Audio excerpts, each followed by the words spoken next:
जय माता दी। ओम नमः शिवाय। आज हम भगवान शिव की विशेष कृपा प्राप्त करने हेतु जो श्री शिव पुराण का पाठ चल रहा है, जिसमें हम रुद्र संहिता तृतीय पार्वती खंड का श्रवण कर रहे हैं। तो आज हम 12वें अध्याय का श्रवण करेंगे और भगवान शिव की विशेष कृपा को प्राप्त करेंगे। हिमवान का पार्वती को शिव की सेवा में रखने के लिए उनसे आज्ञा मांगना और शिव का कारण बताते हुए इस प्रस्ताव को अस्वीकार कर देना।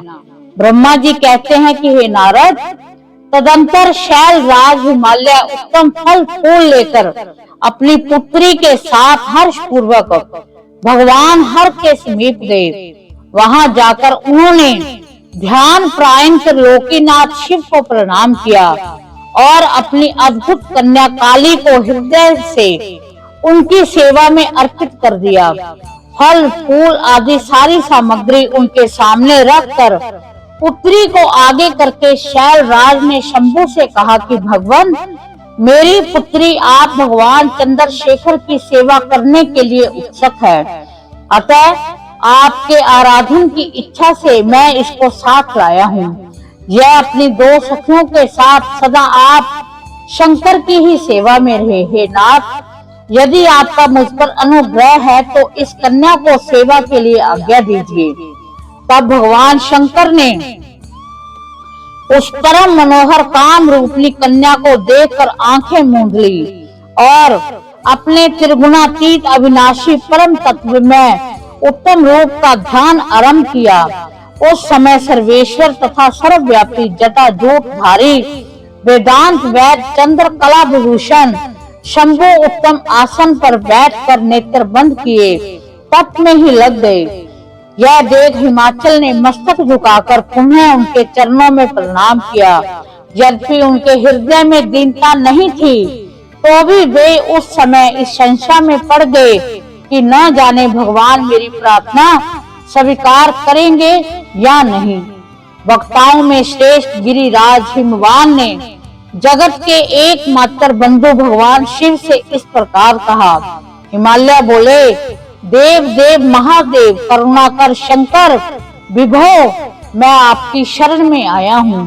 आंखें खोलकर मेरी ओर देखिए। शिव सर्व महेशान जगत को अनंत प्रदान करने वाले प्रभु महादेव, आप संपूर्ण आपत्तियों का निवारण करने वाले हैं। मैं आपको प्रणाम करता हूँ। स्वामिन प्रभु, मैं अपनी इस पुत्री के साथ प्रतिदिन आपका दर्शन करने के लिए आऊंगा, इसके लिए आदेश दीजिए। उनकी यह बात सुनकर देव देव महेश्वर ने आंखें खोलकर ध्यान छोड़ दिया और कुछ सोच विचार कर कहा। महेश्वर बोले कि गिरिराज, तुम अपनी इस कुमारी कन्या महेश्वर बोले गिरिराज, तुम अपनी इस कुमारी कन्या को घर में रखकर ही नित्य मेरे दर्शन को आ सकते हो, अन्यथा मेरा दर्शन नहीं हो सकता। महेश्वर की ऐसी बात सुनकर शिवा के पिता हिमवान मस्तक झुकाकर उन भगवान शिव से बोले कि प्रभु, यह तो बताइए किस कारण से मैं इस कन्या के साथ आपके दर्शन के लिए नहीं आ सकता? क्या यह आपकी सेवा के योग्य नहीं है?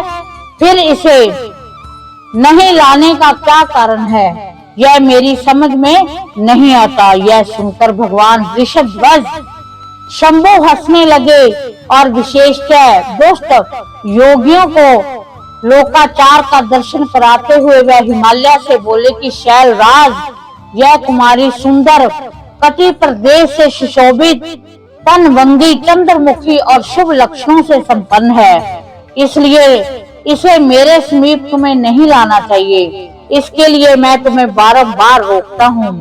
वेद के पारंगत विद्वानों ने नारी को माया रूपनी कहा है। विशेषतः युक्ति स्त्री तो तपस्वी जनों के तप में विघ्न डालने वाली ही होती है। गिरिश्रेष्ठ, मैं तपस्वी योगी और सदा माया से निर्लिप्त रहने वाला हूँ। मुझे युक्ति स्त्री से क्या प्रयोजन है? तपस्वियों के श्रेष्ठ आश्रम हिमालय, इसलिए फिर तुम्हें ऐसी बात नहीं कहनी चाहिए, क्योंकि तुम वेदोक्त धर्म में प्रवीण, ज्ञानियों में श्रेष्ठ और विद्वान हो।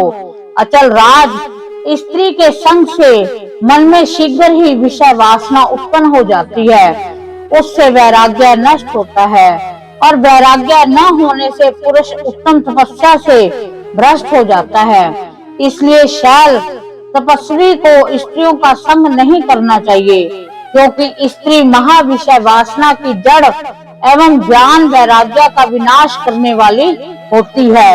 ब्रह्मा जी कहते हैं कि नारद, इस तरह की बहुत सी बातें कहकर महायोगी श्रोमणी भगवान महेश्वर चुप हो गए। देव ऋषि शंभु का यह निराम्य, निष्प्रभुह और निष्ठुर वचन सुनकर काली के पिता हिमवान चकित, कुछ व्याकुल और चुप हो गए।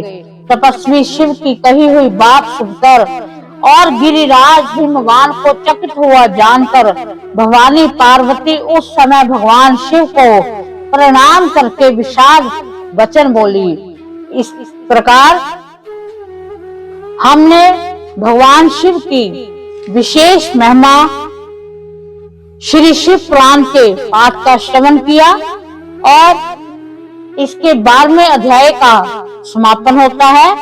हम भगवान शिव से प्रार्थना करते हैं कि अगर इस पाठ में हमसे कोई गलती हो गई हो तो वो हमारी गलती को क्षमा करें और अपनी विशेष कृपा हम पर बनाए रखें। इसी के साथ जय माता दी, ओम नमः शिवाय।